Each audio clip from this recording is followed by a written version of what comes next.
Hello everyone, कैसे हो आप सब। Welcome back and this is a new learning module. और आज इस लर्निंग मॉड्यूल के साथ हम शुरू करने जा रहे हैं ऑल्टरनेटिव इन्वेस्टमेंट्स की पढ़ाई। मुझे पता है आपके दिमाग में सबसे पहला क्वेश्चन यही है कि ऑल्टरनेटिव इन्वेस्टमेंट्स किस भला का नाम है, ये है क्या चीज। तो इसको मैं एक्सप्लेन करने जा रहा हूं because this is covered in the first learning outcome of this learning module. हम सबसे पहले इस लर्निंग मॉड्यूल में ये बात करेंगे कि व्हाट इज ऑल्टरनेटिव इन्वेस्टमेंट और व्हाट आर ऑल्टरनेटिव इन्वेस्टमेंट्स, ये ट्रेडिशनल इन्वेस्टमेंट से अलग कैसे है, and what are the various types of alternative investments जहां पे आप मैं इन्वेस्ट कर सकते हैं।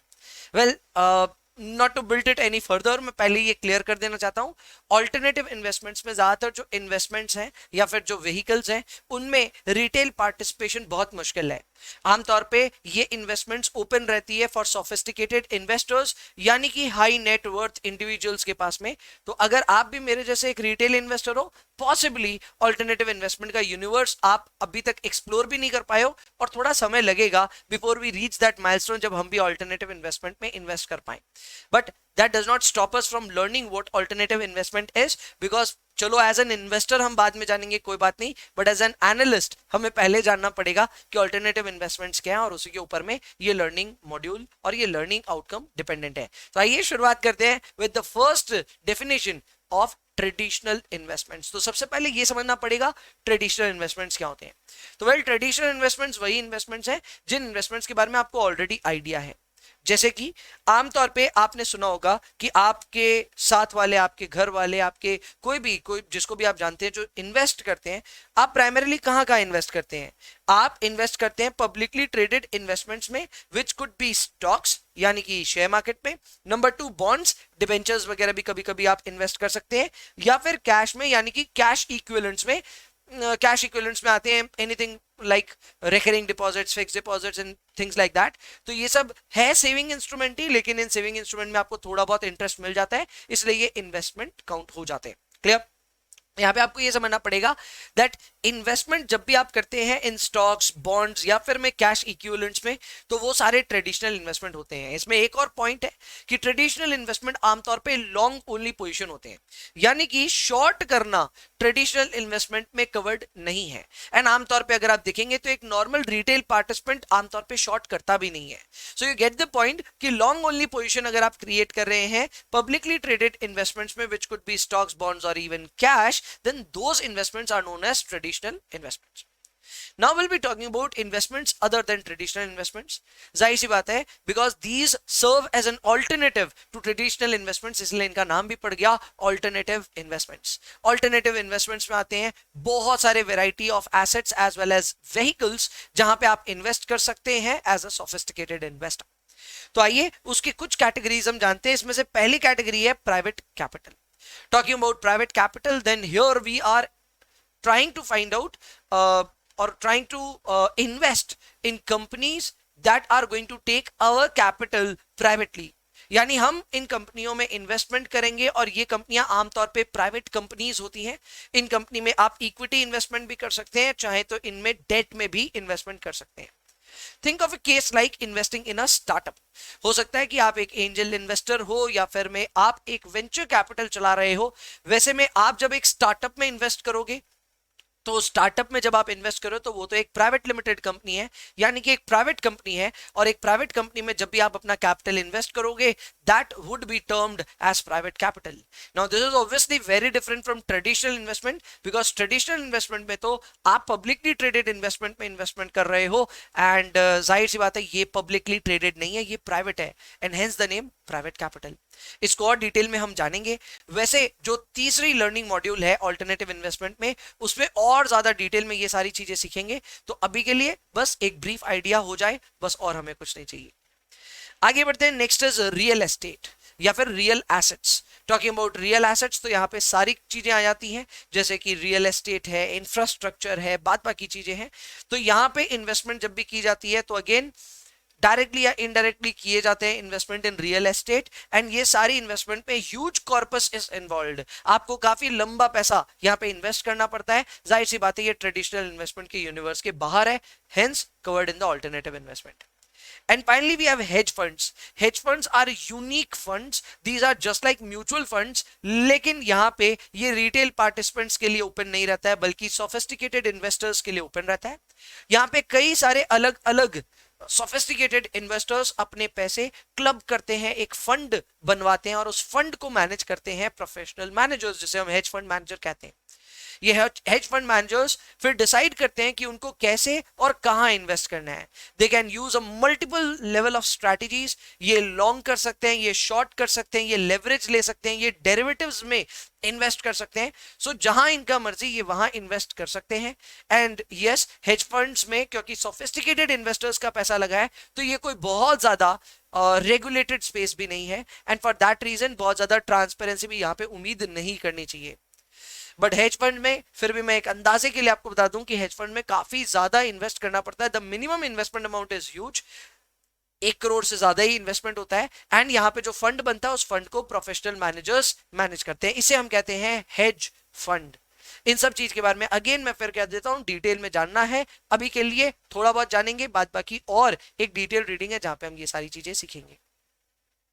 Okay, now let us talk about alternative investment के एडवांटेजेस. अगर आप एक इन्वेस्टर है, मान लेते हैं आप एक सोफिस्टिकेटेड इन्वेस्टर हैं, तो आपका ट्रेडिशनल इन्वेस्टमेंट में ऑलरेडी एक्सपोजर होगा. You will be having a good portfolio size जिसमें इक्विटीज, बॉन्ड्स और बाकी सब चीजें होंगी. तो उसके बाद में आप ऑल्टरनेटिव यूनिवर्स में क्यों जाना चाहोगे? तो इसका सीधा जवाब है डाइवर्सिफिकेशन. आप चाहोगे कि आपका पैसा सिर्फ ट्रेडिशनल इन्वेस्टमेंट्स में ना रहे, क्योंकि कल को मार्केट क्रैश होते हैं या कभी भी कोई बड़ी प्रॉब्लम आती है तो आपका ट्रेडिशनल इन्वेस्टमेंट का पोर्टफोलियो बहुत बुरी तरह गिर रहा होगा. उस पॉइंट पे आपको चाहिए कि आप अपने पैसे, थोड़े बहुत पैसे कम से कम ऑल्टरनेटिव इन्वेस्टमेंट्स में डालें, जो कि ट्रेडिशनल इन्वेस्टमेंट के साथ आमतौर पर लो कोरिलेशन रखते हैं एंड डाइवर्सिफिकेशन बेनिफिट ऑफर करते हैं. अगर आप इस चीज को बहुत ज्यादा इमेजिन नहीं कर पा रहे तो ऐसा समझ लीजिए कि आपने अपने पैसे स्टॉक्स में भी डाल रखे हैं और एक रियल एस्टेट प्रॉपर्टी भी ले रखी है. Now think of a stock market crash. जब स्टॉक मार्केट क्रैश होगा तो फिर आपका स्टॉक यूनिवर्स या फिर स्टॉक पोर्टफोलियो गिरेगा, लेकिन रियल एस्टेट हो सकता है इंटैक्ट रह जाए. ऐसे में आपका पोर्टफोलियो पूरा का पूरा नहीं गिरेगा. अ portion of it will fall, the other portion will remain steady and that will give you diversification benefit. तो यहां पे पहला पॉइंट यही है that you will get a broader diversification. Number 1. Number 2, it will also help you improve your risk return profile. यानी कि यहां पे आप अपनी रिस्क को तो कम कर पाओगे, लेकिन जरूरी नहीं है कि आपका रिटर्न कम होगा. You can still go on to create or earn the same level of return which you were able to earn in traditional investment, लेकिन आप अपनी रिस्क को कम कर दोगे through diversification. So yes, it can actually improve your risk return profile. इसके बाद में है potential increase return through higher yields. That is absolutely true. ये तब होता है जब मार्केट में लो रेट एनवायरनमेंट चल रहा है.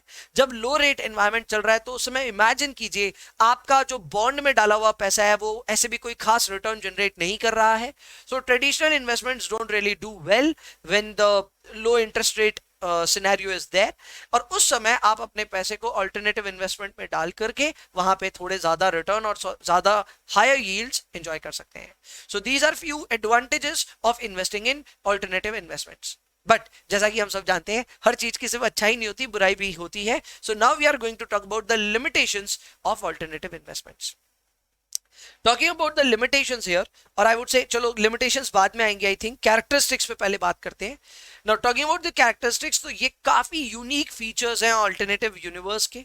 इसमें पहला फीचर है narrow specialisation of investment managers. Now ये काफी इंटरेस्टिंग है. अगर आप देखेंगे तो स्टॉक यूनिवर्स में नैरो स्पेशलाइजेशन आमतौर पर नहीं होती. अगर आपका कोई एडवाइजर है तो वो आपको advice small cap, mid cap, large cap, हर सेक्टर के स्टॉक्स पे आपको एडवाइस दे देता है. यहां पे नैरो स्पेशलाइजेशन नहीं होती. बट वहीं पे अगर हम रियल एस्टेट मैनेजर्स की बात करें तो रियल एस्टेट मैनेजर्स काफी ज्यादा नैरोली स्पेशलाइज करते हैं. Some deal only in real estate which is residential, some deal in commercial real estate. इसके अलावा ज्योग्राफिकल रीजन के हिसाब से भी दे स्पेशलाइज. एंड इसी चक्कर में आप देखोगे कि ऑल्टरनेटिव यूनिवर्स में जो मैनेजर्स हैं उनकी स्पेशलाइजेशन काफी पिन पॉइंटेड रहती है and that is why they charge higher fees as well. Number 2, correlationship low रहती है जिसकी वजह से डाइवर्सिफिकेशन बेनिफिट देखने को मिलता है. नंबर 3, रेगुलेशन कम रहती है, ट्रांसपेरेंसी कम रहती है. मैं ऑलरेडी इसके बारे में बात कर चुका हूं. बिकॉज यहाँ पे सोफिस्टिकेटेड इन्वेस्टर्स पैसे लगा रखे हैं, तो जो भी आपके रेगुलेटर्स होते हैं वो इतने इंटरेस्टेड नहीं होते कि इस तरह के इन्वेस्टमेंट को भी रेगुलेट किया जाए, बिकॉज रेगुलेशन के भी कॉस्ट है, करेक्ट। तो हर किसी चीज को रेगुलेट नहीं किया जाता, and for that reason hedge funds या बाकी alternative investments relatively lesser regulated रहते हैं, and because of that transparency भी यहाँ पे कम रहती है। Next up is limited reliable historical data as well. Yes, this is true. Talking of stocks, bonds, इन सब के डेटा बहुत ही इजीली आप निकाल सकते हैं, स्टॉक एक्सचेंजेस में ये इंफॉर्मेशन रहती है, so you can actually take that data. But when it comes to alternative investments, then in that case वहां पे एक हिस्टोरिकल डेटा लेना, एंड दैट टू एक एक्यूरेट हिस्टोरिकल डेटा लेना काफी मुश्किल हो सकता है। आप बेसिकली ट्रस्ट नहीं कर सकते अपने हिस्टोरिकल डेटा पे। Next up is unique legal and tax considerations. Alternative investments में काफी unique circumstances और unique चीजें आपके साथ डील कर रही होती हैं, और टैक्स कंसिडरेशन भी अलग अलग ढंग के होते हैं, तो ऑब्वियसली उसको भी आपको ध्यान में रखना होता है। हायर फीस ऑब्वियसली यहाँ इन्वॉल्व है, क्योंकि मैनेजर्स ज्यादा स्पेशलाइज्ड हैं, इसीलिए हायर फीस वो लोग चार्ज करते हैं। कंसंट्रेटेड पोर्टफोलियोज होते हैं, क्योंकि आमतौर पे यहाँ पे एक सिंगल इन्वेस्टमेंट भी काफी बड़े अमाउंट की होती है, and that is why your portfolios here are much more concentrated. Finally restriction on redemption भी होते हैं, यानी कि यहाँ पे रिडेम्पशन करना इतना आसान नहीं है। रिडेम्पशन करने से आमतौर पे रोका जाता है in the alternative investment universe. Okay, let's move ahead. अब आगे बढ़ते हैं, and now we are going to talk about private capital. इसके ऊपर हल्की सी चर्चा तो हमने कर ली थी, अभी वापस डिटेल में चर्चा करते हैं। प्राइवेट कैपिटल पे प्राइमरीली तीन तरह के इन्वेस्टमेंट होते हैं। एक है इन्वेस्टमेंट इन इक्विटीज, एक है investment in debt, and the third one is investment in venture capital. Now what is private equity? Private equity is investment in the equity of a private company. एक private company की equity खरीदना या private company की equity में substantial stake खरीदना इस private equity का काम। कभी कभी ऐसा भी होता है कि पब्लिक लिमिटेड कंपनीज में भी प्राइवेटली इक्विटी ली जाती है और बाद में उन कंपनियों को वापस डीलिस्ट करा जाता है, तो वो भी प्राइवेट इक्विटी के डेफिनेशन में आ जाती है। प्राइवेट इक्विटी का ही एक छोटा लेग है जिसे हम कहते हैं वेंचर कैपिटल। वेंचर कैपिटल वो फंड है जो कि स्पेसिफिकली इन्वेस्ट करता है अर्ली स्टेज कंपनीज में, यानी कि स्टार्टअप्स में। एंड थर्ड तो ऑब्वियसली है private debt. Private debt include करता है investments where you are lending directly और इनडायरेक्टली टू सम ऑर्गेनाइजेशन। ये कोई भी प्राइवेट कंपनी हो सकती है जिसको आप डायरेक्ट या फिर इनडायरेक्ट वे में अपने लेंडिंग ऑफर कर रहे हो, सो ये होता है प्राइवेट डेट। आइए इनके बारे में बात करते हैं। पहला अपने पास में है प्राइवेट इक्विटी। यहां पे आप देख सकते हैं दो मेजर इन्वेस्टमेंट्स कवर्ड है। Number one, when you are investing in the equity of private companies, it is covered. Number two, when you are investing in the equities of public company but your intention is to take them private. यानी आप एक ऐसी company में invest कर रहे हो जो है फिलहाल तो पब्लिक यानी लिस्टेड है, लेकिन आप जैसे ही इसकी इक्विटी खरीदेंगे, आप इसमें एक मेजॉरिटी स्टेक ले लेंगे, बोर्ड पे बैठ जाएंगे, you will decide to take this company private again. अब आप सोच रहे होंगे ऐसा क्यों होता है? Because you would like to reengineer the company and you don't want that your company will be in the focus light. आप चाहते हो कि बिना फोकस के आप अपनी कंपनी को सुधार सको। इसके अलावा पब्लिकली लिस्टेड होने के बहुत ज्यादा कंप्लायंसेस भी हैं, तो उन कंप्लायंसेस को भी कट डाउन करने के लिए कंपनियां आमतौर पर पब्लिक कंपनी को प्राइवेट कंपनी में कन्वर्ट कर देती है। Next up is venture capital funds. Venture capital funds जैसा कि मैंने कहा, ये इन्वेस्ट करते हैं स्टार्टअप्स या फिर अर्ली स्टेज कंपनीज में। Then we have private debt. Talking of private debt, then here we are lending to private companies and this can be direct, यानी कि आपने डायरेक्टली किसी कंपनी को लेंड कर दिया, no intermediary is involved. Number two, mezzanine loans. इनके ऊपर detail में आप अगेन बाद में जानोगे, लेकिन फिर भी मैं समझा देता हूं। मेजनीन लोन्स आर सब ऑर्डिनेटेड लोन्स, यानी कि कोई एक प्राइमरी लोन होता है और ये उसके नीचे एक सेकेंडरी लोन बन के रहते हैं।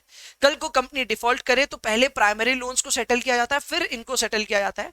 सो फॉर ऑब्वियस रीजन यहाँ पे रिस्क ज्यादा होती है। सो सब ऑर्डिनेटेड नाम से ही समझ में आ रहा है, they are taking much more risk. Because they are taking much more risk, higher yield will be offered as well. यानी आमतौर पे सब ऑर्डिनेटेड डेट्स जो होते हैं या फिर जिसे मेजनीन डेट कहते हैं, यहाँ पे इंटरेस्ट रिटर्न काफी अच्छा होता है, यील्ड इज हायर।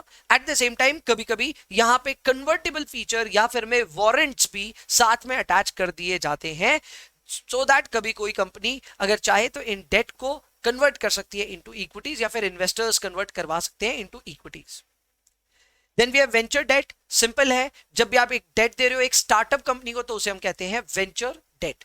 जब आप वेंचर कैपिटल देते हो तब उसका मतलब होता है सिर्फ इक्विटी में इन्वेस्ट करना, बट जब आप डेट दे रहे हो तो फिर वो वेंचर डेट हो जाता है। We also have distressed debt. यहां पे आप इन्वेस्टमेंट कर रहे हो या फिर डेट दे रहे हो एक ऐसी कंपनी को जो ऑलरेडी बैंकरप्सी के आसपास है। यू आर एक्सट्रीमली ऑप्टिमिस्टिक कि ये कंपनी का सुधार हो जाएगा, इसमें जो री इंजीनियरिंग या रीस्ट्रक्चरिंग होगी वो काफी फेवरेबल टर्म्स में आपको ऑफर होगी and you will still make money. तो आमतौर पे ये खतरों से घिरा हुआ एक इन्वेस्टमेंट है, लेकिन फिर भी distressed investment in distressed debt investment is very very popular and यहाँ पे भी कई इन्वेस्टर्स इन्वेस्ट करते हैं विद द व्यू की रीस्ट्रक्चरिंग के दौरान उनको थोड़ा फायदा होगा। Next up is real assets. Talking of real assets, यहाँ पे नाम है लाइन से, पहला आ गया obviously real estate. Real estate की अगर मैं बात करूं तो यहाँ पे हमें एक बेसिक आइडिया तो है कि रियल एस्टेट होता है प्रॉपर्टीज वेयर यू इन्वेस्ट। इसमें लैंड भी आ जाता है एंड इसमें आ जाता है आपके properties, well built properties as well, apartments वगैरह सब, ये सारी चीजें आ जाती है। तो इसमें प्राइवेट कमर्शियल रियल एस्टेट भी आते हैं। इसके अलावा private commercial real estate debt भी आते हैं। अब ये देखो दो तरह के इन्वेस्टमेंट है, एक है इक्विटी और एक क्या है, डेट। जब आप किसी प्राइवेट कमर्शियल रियल एस्टेट को खरीद लेते हो जाकर के, फॉर एग्जांपल आपने एक वेयर हाउस खरीद लिया, तो फिर वो आता है under private commercial real estate equity because you have bought it with your own money. But when you give a loan to somebody who is in need of buying a warehouse, यानी किसी को warehouse खरीदना है, आपने उसको एक mortgage दे दिया है या फिर आपने उसको एक लोन दे दिया है, तो इस तरह की प्रॉपर्टी को हम कहते हैं या इस तरह की इन्वेस्टमेंट को हम कहते हैं private commercial real estate debt. So here you are directly issuing a loan और mortgage on a commercial property. अब आप बोलेंगे ये तो डेट इन्वेस्टमेंट हुआ, ये रियल एस्टेट कैसे है? क्योंकि यहां पे आपको एक इनडायरेक्ट एक्सपोजर मिल रहा है रियल एस्टेट में। कल को आपके बोरोवर्स ने अगर आपको पैसे नहीं दिए तो आप इसी प्रॉपर्टी को नीलाम करके यानी कि सेल करके अपने पैसे वापस ले सकते हैं। सो ये आपको एक इनडायरेक्ट एक्सपोजर देता है रियल एस्टेट में and that is why we are referring to it in real estate. इसके अलावा पब्लिक रियल एस्टेट इक्विटी भी ली जा सकती है जिसे हम कहते हैं रीट्स। नाउ रीट्स क्या होते हैं? रीट्स होते हैं एकदम स्टॉक मार्केट में जैसे शेयर्स होते हैं वैसे ही रीट्स भी होते हैं, बस इतना फर्क होता है कि ये रीट्स एक स्पेशल पर्पस एंटिटी के होते हैं, ये शेयर्स एक ऐसी कंपनी के होते हैं जो कंपनी रियल एस्टेट में इन्वेस्ट करती है और इन्वेस्ट करके वहां से रेंटल्स जनरेट करती है। यानी एकदम सिंपल स्ट्रक्चर समझाऊं तो यहाँ पे मेरी कंपनी है, फॉर एग्जांपल मेरी कंपनी कमर्शियल प्रॉपर्टीज में इन्वेस्ट करती है और वहां से खूब रेंटल इनकम कमाती है। So what we will do, we will issue REITs. तो यहाँ पे हर एक शेयर होल्डर टेक्निकली इन सारी कमर्शियल रियल एस्टेट का इनडायरेक्ट ओनर हो गया है और आपको जब भी रेंटल मिलेगा मुझे अपनी कमर्शियल प्रॉपर्टी से, I will distribute it to you all who are the REIT holders. तो ये रीट काफी पॉपुलर कॉन्सेप्ट है यूएस में। इंडिया में फिलहाल एक ही रीट है विच इज एम्बेसी रीट जो कि लिस्टेड है। तो अगर आप उसके बारे में और डिटेल में जानना चाहते हैं you can explore that as well. इसके अलावा पब्लिक रियल एस्टेट डेट है जहां पे आप मॉर्गेज बैक सिक्योरिटीज में इन्वेस्ट कर रहे हो। अब आप देखो ये है तो डेट, करेक्ट, लेकिन इस डेट में पब्लिक इन्वेस्टमेंट आप कर रहे हो यानी कि कोई ना कोई सिक्योरिटी जरूर है। So the security is known as mortgage back securities. Now इसके लिए आपको कॉन्सेप्ट पता होना चाहिए सिक्योरिटाइजेशन का। सिक्योरिटाइजेशन का कॉन्सेप्ट और डिटेल में मैंने समझाया एक दूसरे लर्निंग मॉड्यूल में जो कि ऑल्टरनेटिव इन्वेस्टमेंट में ही है, तो आप वहां से डिटेल में सीख सकते हो। फिक्स्ड इनकम में भी एमबीएस का एक झलक जरूर रहेगा, बट अगर मैं एकदम समराइज करके आपको समझाऊं यहां पे तो एमबीएस और कुछ नहीं बल्कि सिक्योरिटीज है जो कि आपको एक इनडायरेक्ट एक्सपोजर दे देता है into a pool of mortgages. यानी कि बहुत लोगों ने होम लोन्स लिए होंगे, उन सारे होम लोन्स को बैंक्स क्लब करती है और एक कंपनी को बेच देती है जिस कंपनी को हम कहते हैं special purpose entity. Now this special purpose entity is entitled to receive all the EMIs on those home loans. ये EMI पे टेक्निकली आप सारे MBS के ओनर्स का या MBS के इन्वेस्टर्स का हक हो जाता है, क्योंकि इस कंपनी के जो शेयर्स हैं या इस कंपनी के जो भी यूनिट्स हैं उन सबको आपने बाई कर लिया और जब आप बाई कर लिए तो इस कंपनी के पास जो भी आएगी इनकम आप उसके प्रोपोर्शनेट होल्डर हो गए या फिर आप उसके प्रोपोर्शनेट हकदार हो गए। एंड इस तरह आप इनडायरेक्ट वे में एक मॉर्गेज में इन्वेस्ट कर देते हो। मतलब ये एकदम वैसा ही हो गया कि आपने किसी को लोन दिया और आपको लोन के बदले इंटरेस्ट मिल रहा है, करेक्ट। बट यहां पे आपने किसी को लोन नहीं दिया बट होम लोन आपने खरीदा है या होम लोन में आपने एक प्रोपोर्शनेट स्टेक खरीद लिया और उस होम लोन पे जब भी कोई ईएमआई आएगी तो उस ईएमआई को आप रिसीव करोगे इन प्रोपोर्शनेट शेयर। अगर आपको कहीं पे भी एमबीएस या फिर सिक्योरिटाइजेशन के कॉन्सेप्ट में दिक्कत हुई है तो प्लीज होल्ड ऑन, एक लर्निंग मॉड्यूल में मैंने पूरा डिटेल में ये समझाया है। So for the time being आप इसको एक हल्के आइडिया के साथ आगे बढ़ सकते हैं, आगे डिटेल में जानेंगे आप इसको। आगे बढ़ते हैं इंफ्रास्ट्रक्चर पे। इंफ्रास्ट्रक्चर की खास बात ये होती है कि ये प्राइवेट पब्लिक पार्टनरशिप में इन्वेस्टमेंट होती है, यानी यहां पे प्राइवेट जब भी इन्वेस्टमेंट करता है इंफ्रास्ट्रक्चर में, government definitely is involved. The government is involved directly or indirectly जैसे भी, and hence it is a public private partnership। आमतौर पे इंफ्रास्ट्रक्चर प्रोजेक्ट्स में कंपनियां वो इन्वेस्ट करती हैं जिनको मान लो इंफ्रास्ट्रक्चर बिल्ड करने में इंटरेस्ट है, तो वो इंफ्रास्ट्रक्चर का कोई पर्टिकुलर प्रोजेक्ट बिल्ड करती है एंड बाद में उसको या तो गवर्नमेंट को बेच देती है या फिर में गवर्नमेंट को लीज पे दे देती है। कई बार गवर्नमेंट के कुछ एसेट्स को कुछ कंपनियां लीज पे ले लेती है या फिर में खरीद लेती है और बाद में खुद लीज पे उसको दे देती है। तो इस तरह के इन्वेस्टमेंट जहां पे बड़े बड़े पोर्ट्स, बड़े बड़े ब्रिजेस या फिर टॉल्स, ये सारी चीजों को, या हाईवेज, इन सबको जब प्राइवेट पब्लिक पार्टनरशिप के तहत कोई प्राइवेट प्लेयर इन्वेस्ट करके रख रहा है तो उसे हम कहते हैं इंफ्रास्ट्रक्चरल इन्वेस्टमेंट। क्लियर? तो यहाँ पे इंफ्रास्ट्रक्चर में आएगा public partnership, public private partnership, correct, and government और प्राइवेट दोनों का यहाँ पे स्टेक होता है। अगेन इंफ्रास्ट्रक्चर के ऊपर में डिटेल बाकी है। Next we have natural resources. Talking of natural resources we have commodities. Commodities में हर कुछ आ जाते हैं, ग्रेन्स आ जाते हैं, पल्सेस आ जाते हैं, करेक्ट, ये सारी चीजें आ जाती है। इसके अलावा वी हैव एग्रीकल्चरल लैंड जिसे हम फार्म लैंड भी कहते हैं, और एक टिम्बर लैंड भी है। तो कमोडिटीज में इन्वेस्ट करने के कई तरीके हैं। पहला तो ये है कि आप फिजिकली खरीद लो, यानी सपोज करो आपको जवार या बाजरे पे इन्वेस्ट करना, आपने जवार या बाजरे की लॉरी मंगा ली, तो अगर आप इस तरह की कोई इन्वेस्टमेंट कर रहे हैं तो उसे हम कहते हैं फिजिकल इन्वेस्टमेंट। नंबर 2, आप डेरिवेटिव इंस्ट्रूमेंट्स परचेज कर सकते हैं। एफएनओ सेगमेंट में आप चाहें तो कमोडिटीज में इन्वेस्ट कर सकते हैं, obviously that is also a possibility. तीसरी पॉसिबिलिटी भी ये है कि आप एक ऐसी बिजनेस में इन्वेस्ट कर दीजिए जो कि कमोडिटीज के प्रोडक्शन या फिर उसके डिस्ट्रीब्यूशन या कुछ भी तरह से कमोडिटी से लिंक्ड हो। इसका एक अच्छा एग्जांपल हो सकता है बालकृष्णा इंडस्ट्रीज। बालकृष्णा इंडस्ट्रीज एक शुगर मैन्युफैक्चरर है, तो ऐसे में अगर आप बहुत बुलिश हैं कि शुगर के दाम बहुत तेजी से ऊपर जाने वाले हैं, so you can buy this company in order to have an indirect long exposure into sugar. तो अगर शुगर का दाम बढ़ेगा तो जाहिर सी बात है बालकृष्णा इंडस्ट्रीज के शेयर प्राइस भी बढ़ेंगे एंड आपको इनडायरेक्ट फायदा हो जाएगा।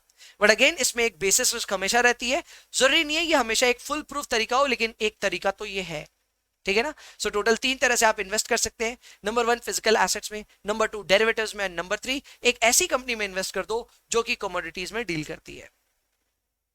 इसके अलावा एग्रीकल्चरल लैंड और टिम्बर लैंड, ये 2 ऑप्शंस हैं। एग्रीकल्चरल लैंड होता है जहां पे आप एक जमीन का टुकड़ा ले रखे और उस पर खेती बाड़ी कर रहे हैं, जिसे हम फार्म लैंड कहते हैं।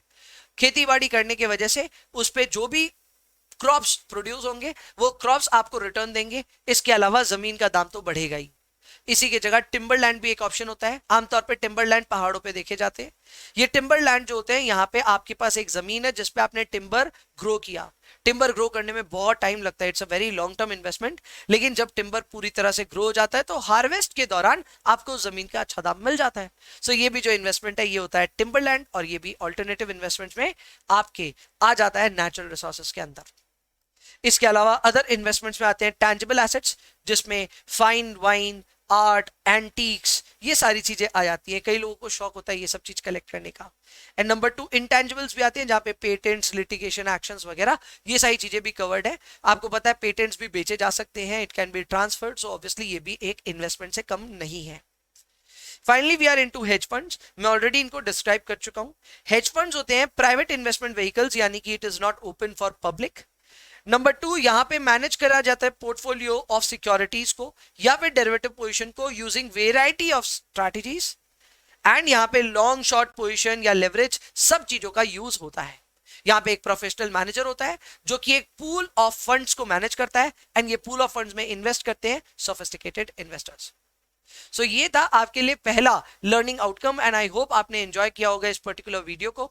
मिलूंगा आपसे मैं next in the next learning outcome. तब तक के लिए bye bye, take care, enjoy yourselves please.